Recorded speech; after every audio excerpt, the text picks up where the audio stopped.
I must say, wide presentation of the second chapter and the theological vision of our warning for the caring of the common home. And now I will give the word to our second speaker, that is Professor Erin Lothes, that is speaking from the United States of America. Dr. Lothes is a Catholic theologian. She has written several books, for example, one titled Inspired Sustainability, Planting Seeds for Action, and another one, The Paradox of Christian Sacrifice, The Loss of Self, The Gift of Self.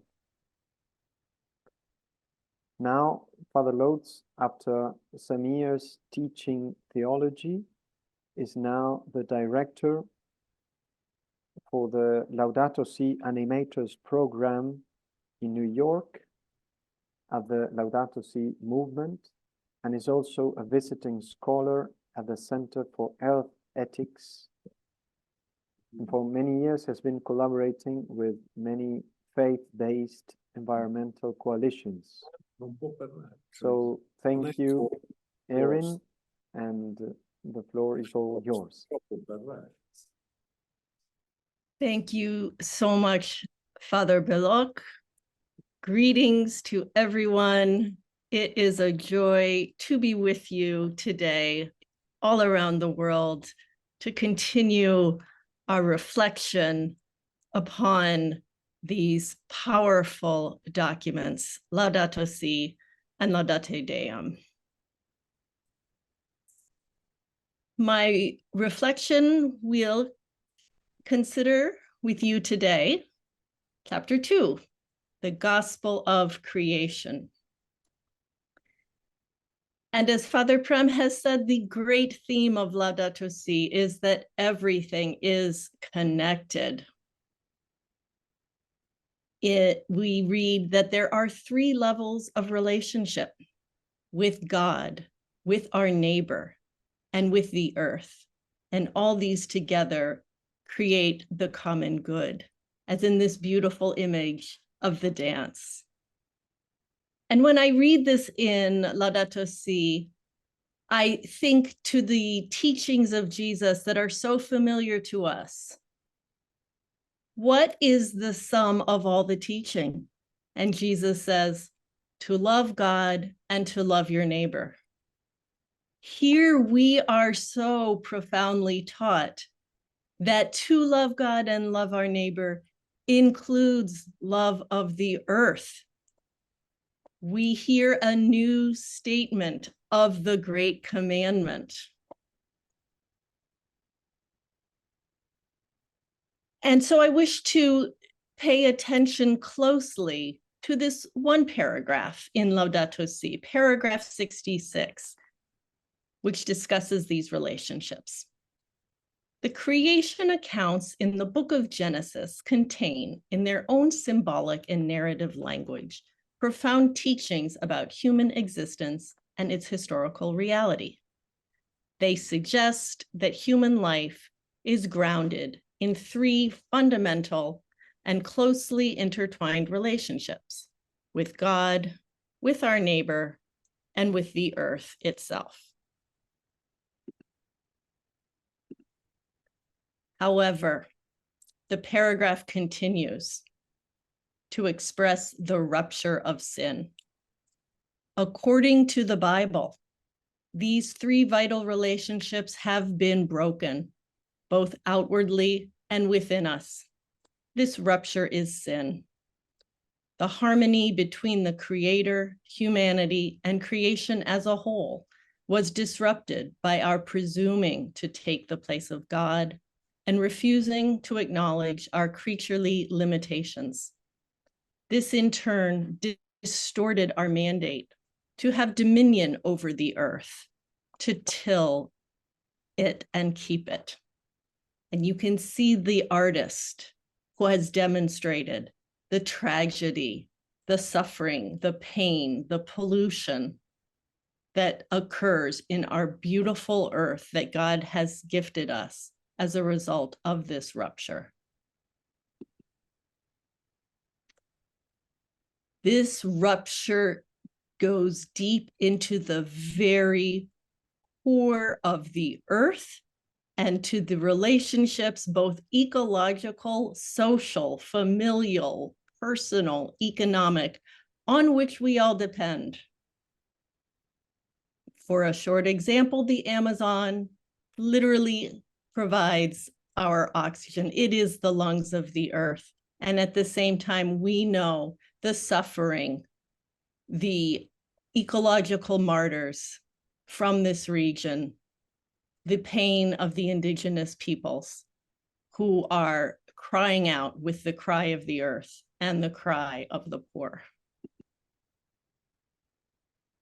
A great tragedy is the Nigerian oil crisis, which is another painful, incredibly unethical and tragic example of the disruption in society, in health, in exploitation due to this rupture of relationships that leads to violence, to suffering, to outrageous acts of exploitation that benefit those who are already the overconsumers. So as Father Josh guided us in our first session, we look at these questions as Catholics with a lens of see, judge, and act. And Pope Francis responds to these crises with a theological protest. The rich and poor have equal dignity, and their rights must be guaranteed because the spirit of life dwells in every living creature.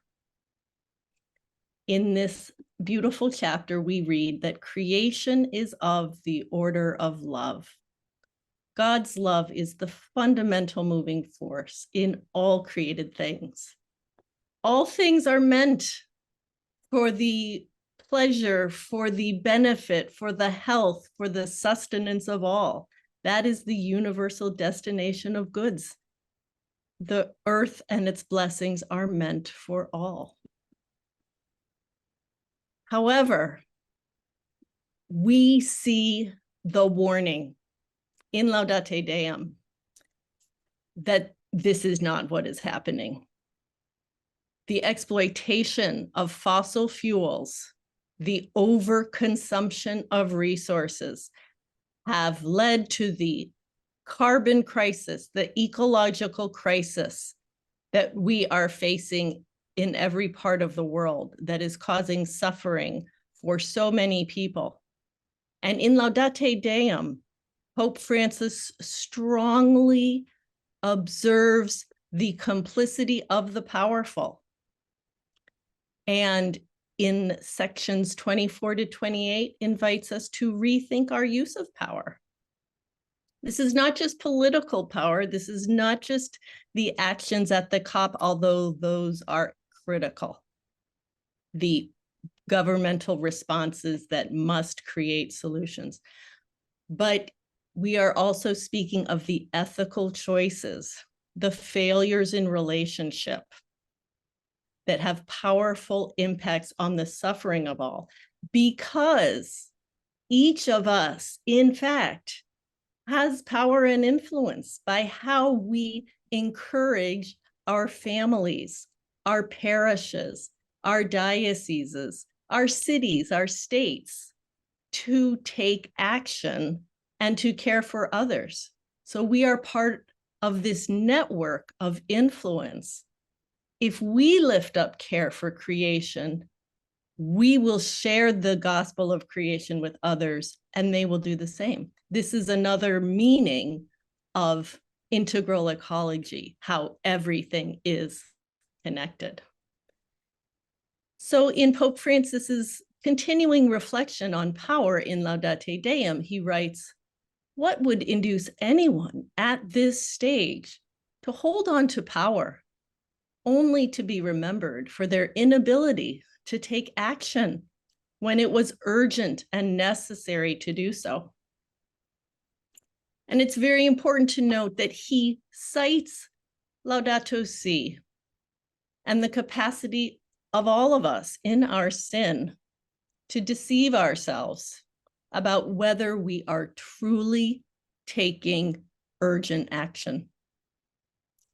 While the powerful employ deception to perpetuate the status quo of the fossil fuel infrastructure and every other form of overconsumption, self-deception is also convenient for everyone, for all of us who benefit from the present lifestyle. Given this, it is not that difficult for powerful interests to take advantage of personal self-deception to evade strong action. So the pattern of reflection continues: see, judge, and act. We are called to redeem these relationships by transforming our moral power. And theologically, as Catholics, we have a tradition of very profound reflection on the meaning of power. What is it truly? Is power force? Is it compulsion? Is it the domination of an oil rig, of a dictatorship? Or is power influence?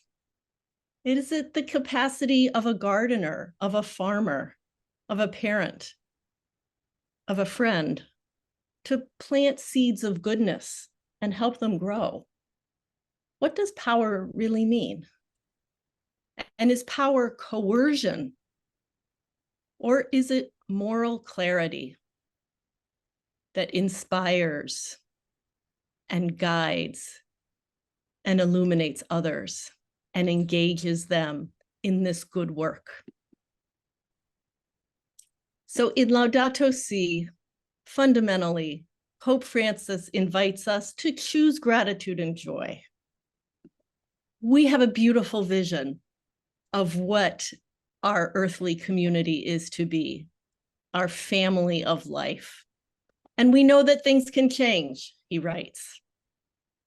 God is present to each being, and creation is ongoing.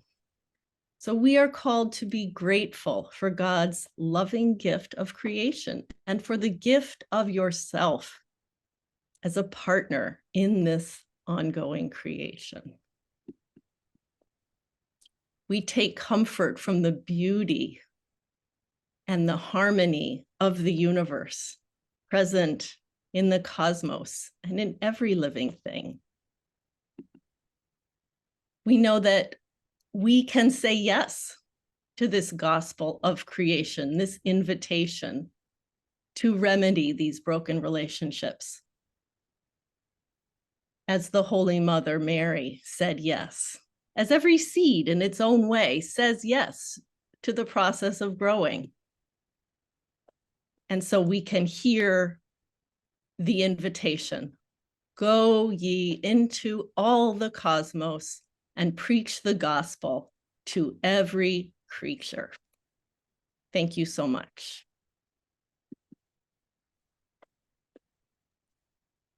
Thank you very much, Erin, for your reflection that I found very interesting, not only because of the theological reflection of the gospel, but also about the reflection on power, of which is the typical way of Catholics to exercise power. That is mostly a moral power and not always a coercive power.